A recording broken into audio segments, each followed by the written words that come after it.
এ দিদি মোরা কিন্তু বেড়াইতে আইছি, মোকে 1 মাস স্কুল বন্ধ, মোরা কিন্তু 1 মাস থাকবো এনে। এ ভাই তোরা আইছো, মুই যে কত খুশি হইছি, তোর দুলাবাড়ি বাজারে পাঠাইতেছি মাছ মাংস আনতে। ব্যাগটা থো, ব ব। এ হন তো আমার বাইরে আইছে, বাজারে যাই বড় একটা রুই মেশানো আর 2 কেজি খাসির মাংস আনো। ওনার বাইরে এসে দেখে রুই মেশা না লাগবে, আবার 2 কেজি খাসির মাংস না লাগবে।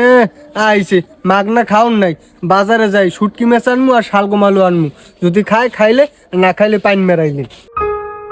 দুলা ভাই কেমন আছেন?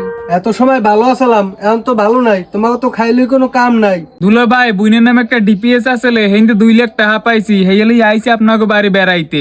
বাইগান ও কি কাও সত্যি সত্যি? আরে কি গামাইয়ে গেছো, যাও যাও যাইয়ে ফ্যানের তলে বও, আর শরবত শরবত আছে, একটু শরবত গুলে দাও। তোমরা বা মুখ বড় দেখে একটা ছাগল লই মনে, আস্তা ছাগল তুমি কাটতে পারো না, তুমি বও বও বও যাইয়ে।